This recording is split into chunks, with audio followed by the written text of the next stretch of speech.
is a dirty, dirty dog, okay?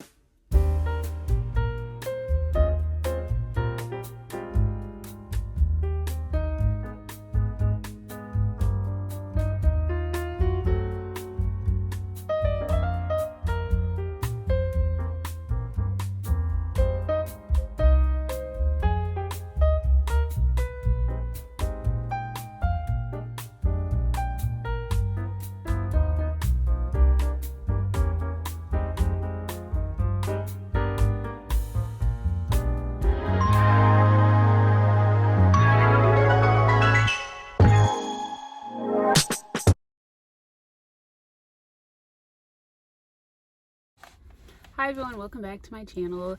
Today I am starting a vlog the same day that I'm ending another vlog. So if I'm wearing the same thing, that's why. I ended the last vlog saying I was going to the bookstore, and I didn't plan on like vlogging or anything in there. I really didn't. I did a tiny bit, so I'll like put that in here somewhere. And I said in there, I'm not going to get any books in particular because I just bought books this week. Now, we all knew that was a lie, right? We knew that was a lie because I bought books. And honestly, I did so good because I just went with the vibes. Like, I didn't go in there with any particular book in mind. And I went in there and I picked books based off of the covers, the authors, and me reading the synopsis or like opening the book front. Like, I made my own decision. Like, I was not influenced, and I didn't check Goodreads for any of these. So we'll see if like I actually like these. Well, no, to be fair, one of these I saw recently. Steph over at Once Upon a Bookish, Steph, she had read this book and she didn't give it a glowing review. I'm pretty sure she gave it like a 2.5 or a 5 or 2.5 or a 3, but it's just because she watched the movie, and I haven't really watched the movie, so I was like, well, it won't ruin it for me because I haven't seen the movie for real. But anywho, I'm gonna just go ahead and show you guys what I got. So the first book I got is Slay by Brittany Morris. I've seen this book a few times, and I've picked it up a few times as well. And it is about a girl. Her name is Kiara Johnson. She's 17. This is YA. This is the only YA book I got. Yeah, it's the only YA book I got. She's 17, and it says she's an honor student, a math tutor, and one of the only Black kids at her school, Jefferson Academy. But she also has created like a multiplayer online role-playing card game called Slay. And I think its target audience is Black kids like her who like just want to feel seen and welcomed and like validated in their nerdness, and just, if you know, you know. So she created this game, right? But apparently someone gets unalived, like in real life, and it has something to do with the game, or like they played the game and they feel like it was like based off of hate or something like that. So it sounds like real interesting. It's been a while since I read a YA book that was not romance, and like I said, this cover it has been calling to me for quite a while, and I really wanted to pick this up and see what it's all talking about. I got that one. Then I got two books by Donna Hill. I got I Am Aya, The Way Home, which I have seen, but I don't know what it's about, even right now, honestly. I read the back a little bit. It says Sag Harbor, set amid the Sag Harbor's vibrant African-American history. And I remember, what's the book? Sunny Hostin has a 3-book series, and one of the books is set in Sag Harbor. And it is like an affluent African-American neighborhood in like the suburbs of New York, I'm pretty sure. Yeah, in the suburbs of New York. And it just kind of follows characters in this, and it has a little bit of romance in it. These were both in the contemporary fiction section. So there's this one, and then this one is also by the same person, and it's called Confessions in B Flat. And this one very much spoke to me. Probably, if you have this, you know why. It's because the female main character's name is Anita. I've never read a book with a main character with my name. Maybe like a side character, like someone's mom or something, and that like we really didn't get to see the mom, but like the main character, her name is Anita. And like in B flat, if you're unaware, like I used to play B flat clarinet, so clearly this is about me if it ends out well. But I just thought it was so cool. So and it's set in Harlem. I love books by Black authors about Black characters set in Harlem, New York. If you know, you know. Love Song for Ricky Wild. So I got that one. Then the book that I was talking about that I saw Once Upon a Bookish Steph talk about is Fight Club, and this is on the banned books list. And I remember in another video I said I got The Bell Jar and Animal Farm, and I think that's it. I saw 1984, but I don't think I have 1984. But I saw those on the banned books list, and I was like, I'm racking up my banned books. This is on the banned books list, and it's really short. I have seen like 2 scenes of the movie. It was years ago. I don't remember nothing, girl, other than You Don't Talk About Fight Club, which is literally on the back. So yeah, I'm excited to get into this. And then finally, I really did not see myself purchasing this book, but I kind of saw myself purchasing this book because it's a different series entirely. It has nothing to do with the book that I just cannot get behind, girl. I really can't. And it is Jessa Hastings' The Conditions of Will. Now, first of all, love the freaking cover. Love the cover. I love this style of like pages. I can't remember the name of it, but you know the ones. Love those, right? I love the writing style and that it's a lot of freaking dialogue. It's so easy to read. They're very funny. They're very banter-y. Like, I like that. It was the toxicity that I just could not freaking, like, I absolutely couldn't. So, I thought I would give this one a try, and it was only like 18 bucks, which I feel like is a great price. For some reason, like, I've been buying a lot of hardcovers lately, so I'm like, oh, 18, that's half off for real. But yeah, I picked this one up, and honestly, surprisingly, I am very much looking forward to reading this. Do I think it's going to be a 5-star? I don't know. I'm hopeful. Look, if I can't sit with it, that's it. Like, I will not be picking up any more of her books, because this will be book 3. The first book I read, it was painful. I was like, oh god. The second book I really couldn't, because I knew it was about to be more of the same. Like, I got through probably half of it, Daisy Hates, and no, like, I'm absolutely not doing this with you. So hopefully this is different characters, like different space. Hopefully this will be more palatable for me. But yeah, those are the books that I got. Didn't plan on going in there and getting any of those books in particular, but I'm happy with it. I'm happy with it. So that's all I have for now, but I will check back in with you guys when I'm doing something bookish. Not too windy for you guys to hear me, but I'm not doing anything particularly bookish. I have started a 5K run program where I run in intervals, like walk and run, 3 times a week. And eventually, I think 8 weeks or something to that effect, then I will be able to run a 5K straight. So that is the program that I am on. This is day 3. I skipped Friday. Okay, it's Monday. I skipped Friday. But yeah, I'm hitting it. I'm being consistent. And that is what I am doing. I'm on my 5-minute warm-up walk right now. But I put the camera out because I'm trying to find an audiobook, like, on the way to work. I have put on Junie. And I don't know, like, I'm not in it wasn't hitting. I feel like Junie is something that I'm going to need to read with my eyes. Like, it's really not sitting with me very well as an audiobook. At least not, it wasn't this morning. So maybe as I get into the book a little bit, then I could do audio. But right now, like, it's really not. I don't know. So I'm trying to find another audiobook. I have another one that's available on Libby. It's Don't Cry For Me. I am not emotionally in the space to want to read that right now. So I don't think that I'm going to read Don't Cry For Me just yet. Not today. Since I have it available, like, I'm going to read it. I hope to read it within like the next week or so, but I just don't think that today is the time for it. I do have Bitter and Sweet on Hoopla, and I didn't mind the audiobook for that, the first book from Rendezvous Night, so I might do that one. So yeah, I'm gonna go ahead and put on Bitter and Sweet, and then I'm gonna get my walk run situation going, and then I'll catch up with you guys later. All right, it's been like a minute since I last clipped. Just kidding, I will not be listening to the audiobook of Bitter and Sweet because Janice Abbott Pratt is narrating it.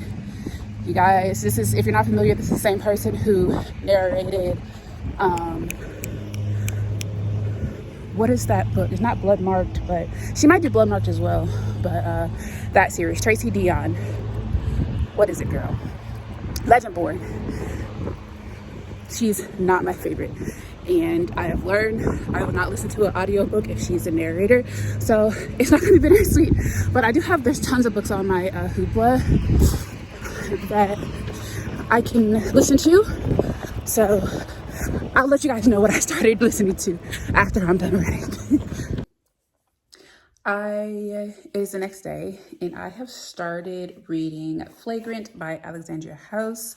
I think I told you, I don't remember if I told you that I started reading this one, but I definitely remember telling you guys that I was not going to read Bitter and Sweet during my run because I'm not a fan of the audio narrator. So I picked another book that was available on Hoopla, and it is this one. And I didn't read it too much on my run because my friend called, so I just got to chatting with her and I really didn't listen to it or anything. So I started reading it today, honestly, in the car on the way to work, and I read it with my eyeballs a little bit as well. And also, y'all know your girl is good for a bookmark, and I have here this little butterfly one. It's so pretty. It's so pretty. Oh, it's just a little razzle dazzle of the already joy that I have about reading. It's like when you have cute little, that's cute. So yeah, that's my bookmark, a little golden butterfly, and I got that from Barnes & Noble. I get most of my bookmarks from Barnes & Noble, to be honest with you. But if I can, I'll link it down below. If you're interested. I know a lot of times you guys ask me where I got my bookmarks from, but always Barnes & Noble, more often than not. Anyways, I am on chapter 13, page 64. This is by Alexandria House, if I didn't say. And this is why, like, and I posted this in a video recently, like one of my TBRs. I'm like, I don't ever need to put Alexandria House on my TBR as like something that I need to commit to reading because I'm going to read her regardless. And this is book one of the St. Louis Cyclones series. And honestly, like, I've read a decent chunk. Like I said, I'm on chapter 13, page 64, and it is like a deeper book than most of her other books. Like the other books are like really funny. It's like kiki, they're kind of sexy. And this one is like some deep stuff going on here, like some conflict, some internal and external conflict happening within the characters themselves as individuals, and then like between each other there's conflict, and like it seems pretty like heavy, man. There's familial conflict. It's in dual timeline. It's going like back and forth, and normally that's not my favorite style of writing, but I really like the way Alexandria House does it, and like it kind of like leaves you on cliffhangers, and it's kind of piecing together parts of the now story with like the why from the then story. It's very interesting. I like the way she does it. And then this one, I don't think I've ever seen a book of hers have like a content warning, but this one says the story contains content that may be sensitive for some readers, and like it is some sensitive things in here. There's like religion here, not from like, it's not like Christian romance religion. It's like the ways people are treating other people under like the overhead of religion, in like an extremist kind of way. And it could be sensitive for some readers, so like I'm not even gonna hold you, but I'm really liking this book. Like I feel like this one might like make me cry. I don't think her books make me cry typically. Like they make me feel for sure, but like they don't rip me open. And like this one, it could go there depending on like where she goes with this story. It could go there, but yeah, I'm very much liking it. I'm really much liking it, and like I was just expecting something real cute, like, and like this is definitely deeper. for her. So I'm wondering if like the whole series would be like that, or it's just gonna be this book. I don't know, but nonetheless, I am very much enjoying it. So I am about to listen to my audio. I just pulled the book down here so you guys can see, but I'm about to eat some lunch. Your girl is hungry. I am hungry. I have not eaten today. It's very bad. And it's like 1:45 and I haven't eaten. Hello. And I've been up since like 6 o'clock. So yeah, I'm about to feed myself and then listen to this book on audio, and I'll give you guys an update. Probably when I'm done, honestly. I didn't really tell you too much. Well, I told you like the themes of the book or whatever. But there's female main character Kendra, and the male main character name is Polo. He's in the NBA, the St. Louis Cyclones, and they have a relationship. He is a dirty dog. Okay, a dog, and he knows it, and she knows it, and like she's just very passive, and she's like, you know, it's okay. He comes home to me at night, and I know that he loves me, and like he's trying or something like that. And I will reserve my own judgments there, but also, like I'm saying, like you see the flashbacks or whatever to like her childhood, and like I was talking about like the influence of like religion in her life or her family's life and things, and like her being separated from other people in her family, and like you understand, you know what I mean? Like, so it's easy to reserve judgment. It's easier to reserve judgment when you see like her upbringing and everything.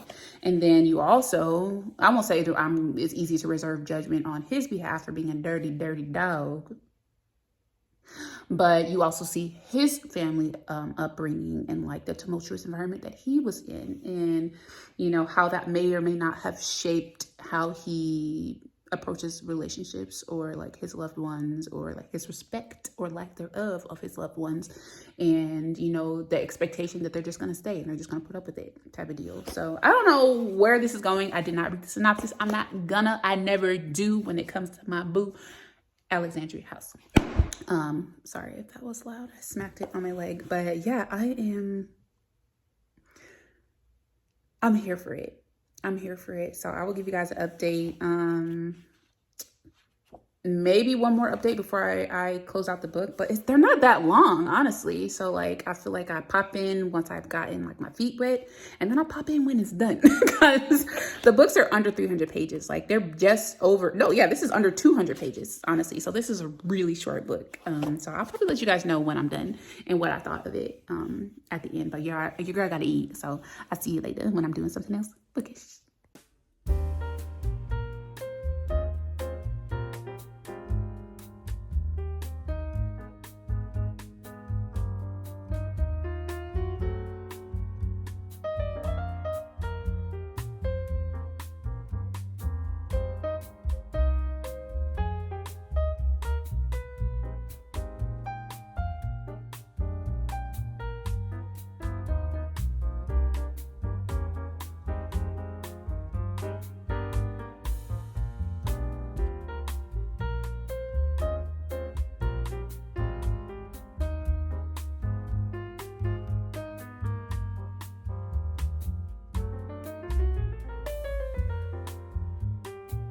I have finished Flagrant.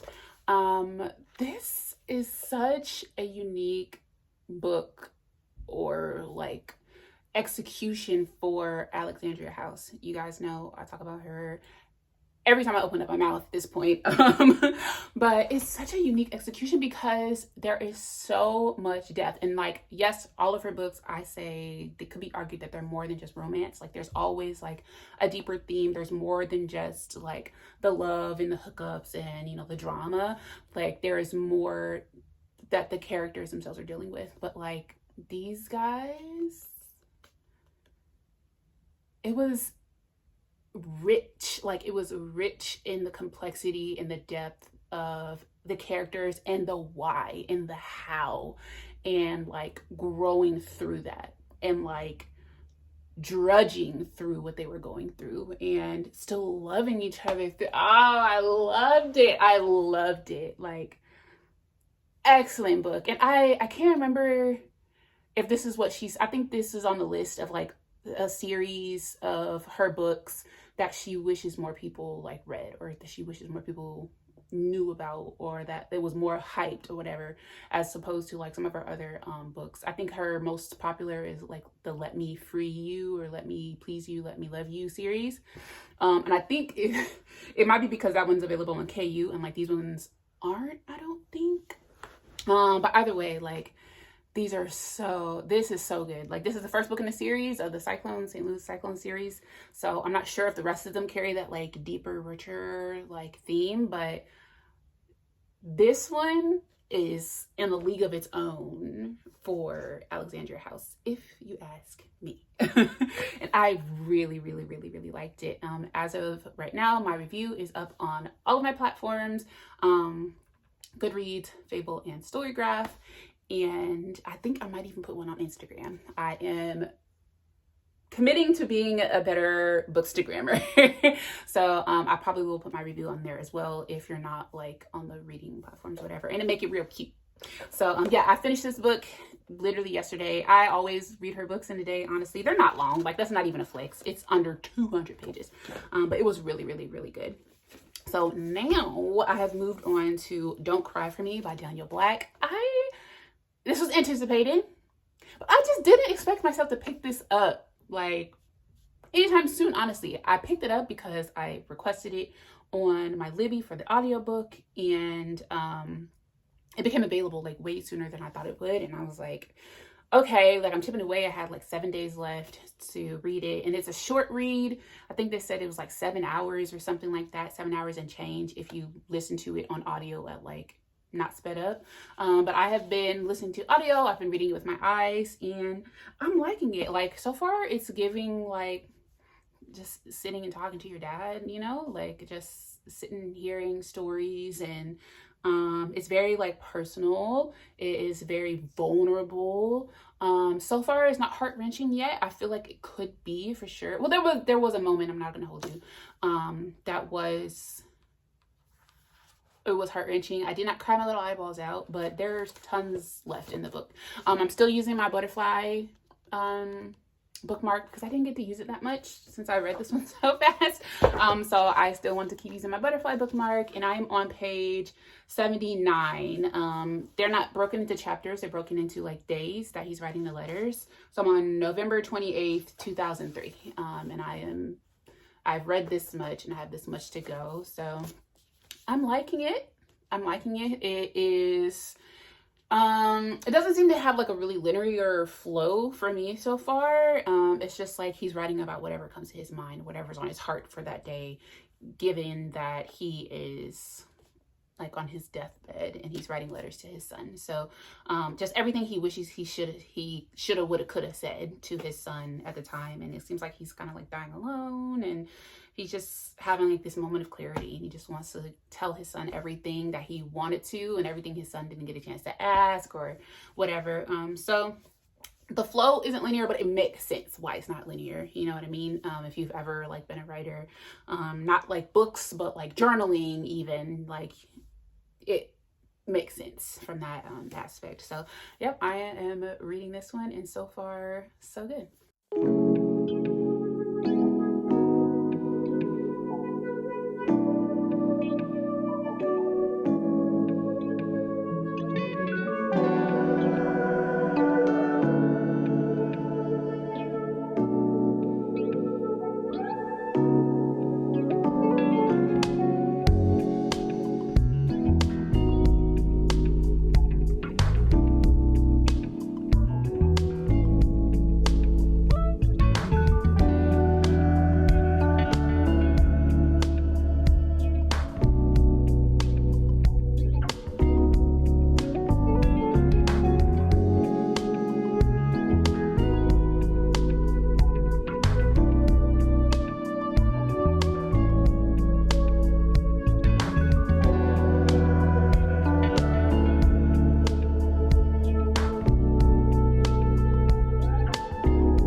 finished Don't Cry For Me by Daniel Black. I finished it yesterday, and this is a very powerful book. It's a very thought-provoking book. It is a book that is definitely going to make you feel, and for me, a book that makes me feel like consistently and like thoroughly is probably going to be a 4-star.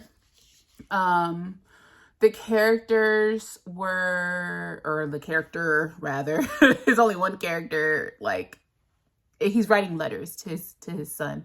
So we really only like see or hear of him and his thought processes and stuff like that. I mean, there are other people mentioned in the book, but they're through his eyes and from his like feelings and perspective and, you know, like all of that. So it's really centered on the main character, Jacob, and like his relationship with his son. And it is very powerful, so I will give it that. And like I said, I would normally give it a 4-star, but just it I'm trying to find the words. Like, it obviously pissed me off, and I didn't see that coming. Like, I knew it was about a man who like had issues with his gay son.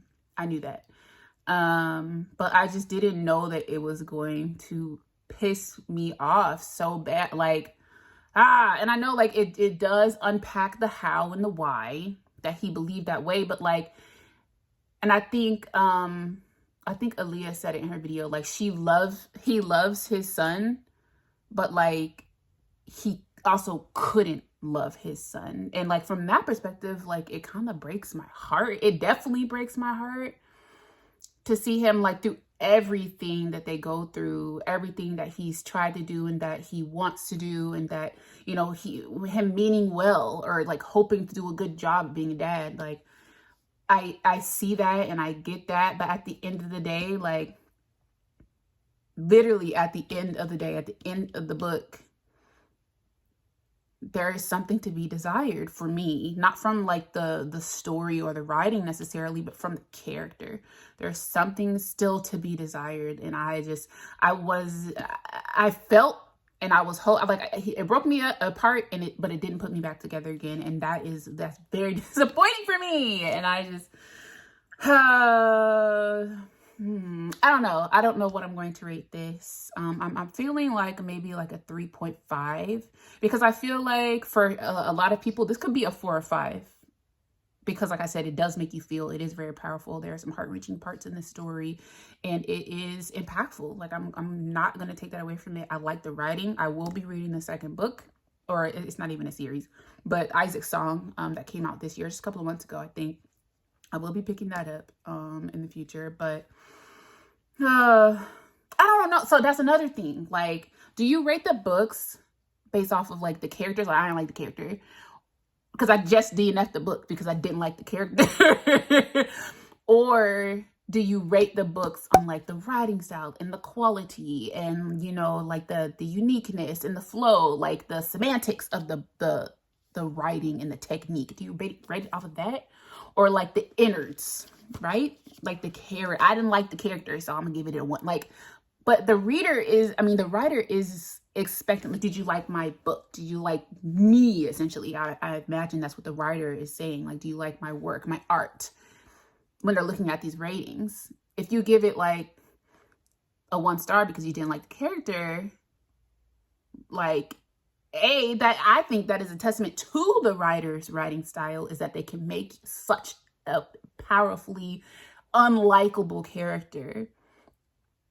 I think that speaks to their talent. So I hesitate from now, anyways. I hesitate to like rate something super terribly because of that. And even now, like, I don't think I am rating my DNF'd books. I might leave like a review, but I'm not like rating them because it depends. I don't think I rated the last book that I DNF'd. I don't think I left a review at all. I left like some notes as I was reading it, but I don't know. Do you rate or leave reviews on your DNFs? I definitely used to, and I was pretty harsh. And I just, now that I know more about like publishing and like the writers, and like I have developed like a greater respect for their art and like how much work they put into getting to where they're getting. And especially for Black authors, like, I definitely don't want to like poop on them because I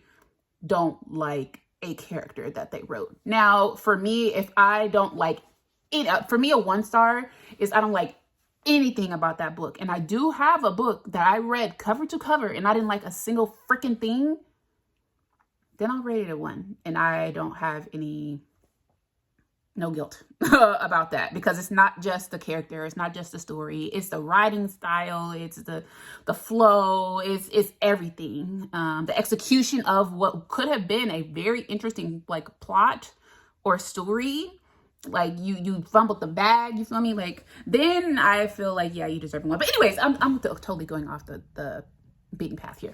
I'm talking about Don't Cry For Me. So I'm struggling to rate it because the whole story is the character, and I don't really love the character. I don't really love the lack of development. And well, he did develop, I ain't gonna hold you, he did develop, but not enough for me to be like, yeah, 5 stars. I see he tried, but it just, I wanted more. And there's other books, Grown Women by Sarai Johnson. They didn't develop enough for me, and they just couldn't get there, couldn't get over that halfway mark for me. So for me, I think this one is going to end up being like a 3.5, just because I liked it. I just didn't like it enough for it to be like a 4. For a 4, like, oh yeah, I really enjoyed the book, I wouldn't go so far as to say that. Unpopular opinion. I know a lot of people love this book, and I understand how and why people can love this book. It just didn't hit for me personally in that way. So that's that. I'm gonna wrap it up, the vlog on that one. Next, I am reading some fun books on my Kindle. Oh, I didn't even show you guys. So I redid my Kindle. So I had like that black and white cover, and I put this one on here. And it has like the magnetic thing. I still got the ads, girl, because I have the cover on there. So I'm like, I never see the ads for real anyways. But I did the back. And this is what it looks like. It's so cute. Tell me this don't look like me when I wear my round glasses. But yeah, I'm super, super into it. And I'm just upset that like this sticker got cut off. It says Bookish Baddie. But these are so pretty. Like this one I've tried to show you guys in like another vlog when I was showing you the stickers. This is one of the stickers I tried to show you guys. But yeah, like it makes me so happy to pull this out. The only thing is this part is like a little bit like sharp or whatever, so like when I have it folded like this, it kind of is like an irritating like texture feeling here. This is soft, but this part isn't, so I'm just like, dang, that kind of bugged me, but not enough to take it off and change it. So yeah, that's that. My little Kindle, I showed you guys like me putting the stickers and stuff on there, but I didn't show you the finished product. But there it is. And then in the background there's like little flowers, if you can see. I'm so happy with it. So yeah, that's all I have for you guys in this week's reading vlog. I hope you enjoyed it. And if you have any suggestions that you want to see me read in future reading vlogs, I'm keeping a running list, so leave them down in the comments down below, and I will get to those in the future. If you like this style of video, give it a thumbs up. Other than that, I hope you consider subscribing before moving on, and I'll see you guys in my next video. Bye.